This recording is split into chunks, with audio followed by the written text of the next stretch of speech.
Exodo Kapitulo 40. Ang pagtatayo at ang pagtatalaga sa toldang tipanan. Sinabi ni Yahweh kay Moises, sa unang araw ng unang buwan, itayo mo ang tabernakulo ng toldang tipanan. Ilagay mo sa loob nito ang kaba ng tipan, at tab-inggan mo. Ipasok mo ang mesa at aipatong mo roon ang kagamitan yun. Ipasok mo rin ang ilawan at iayos ang mga ilaw.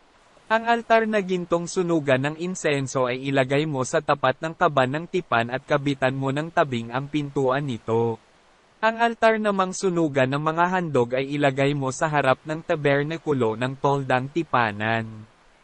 Ilagay mo naman sa pagitan ng altar at ng tolda ang palanggana, at lagyan mo ng tubig. Pagkatapos, paligiran mo ng tabing ang bulwagan at ikabit ang tabing ng pintuan nito. Pagkatapos, kunin mo ang langis na pantalaga at buhusan mo nito ang buong tolda at ang lahat ng kagamitan doon upang maging sagrado. Gayon din ang gawin mo sa lahat ng kagamitan doon upang maging banal.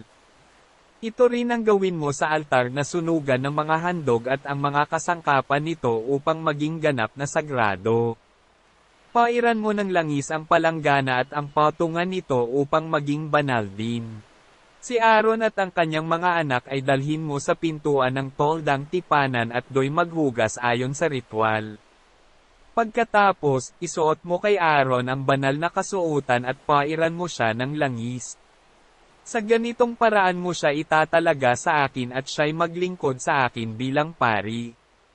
Palapitin mo rin ang kanyang mga anak at isuot mo sa kanila ang mahabang panloob na kasuotan. Pairan mo sila ng langis tulad ng ginawa mo sa kanilang ama upang makapaglingkod sila sa akin bilang mga pari. Dahil sa pagkapahid mo sa kanila ng langis, mananatili silang mga pari habang buhay. Ginawa ni Moises ang lahat ayon sa iniutos ni Yahweh.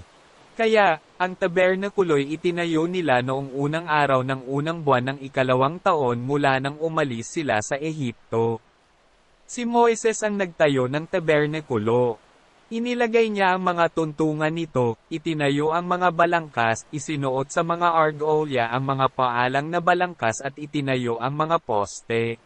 Nilatagan niya ng lona ang ibabaw nito at inatipan, tulad ng iniutos ni Yahweh.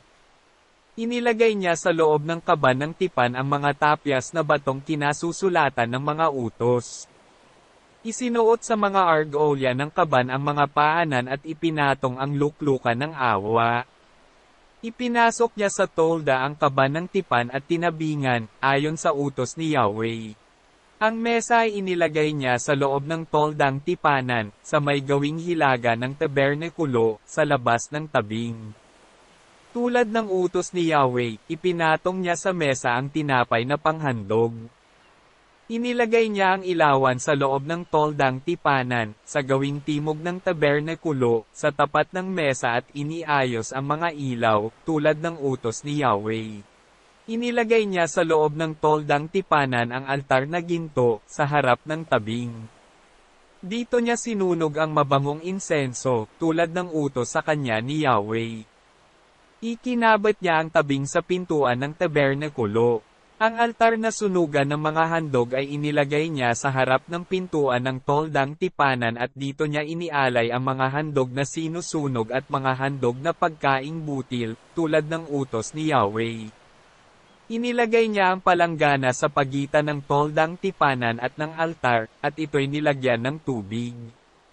Doon naghuhugas ng paa at kamay sina Moises, Aaron at ang kanyang mga anak.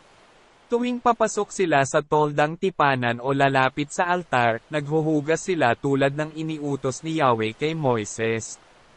Pinaligiran niya ng tabing ang tolda at ang altar, tinabingan din niya ang pintuan ng bulwagan. Natapos ni Moises ang lahat ng ipinagagawa sa kanya. Ang ulap at ang tabernakulo. Nang magawa ang toldang tipanan, nabalot ito ng ulap at napuno ng kaluwalhatian ni Yahweh.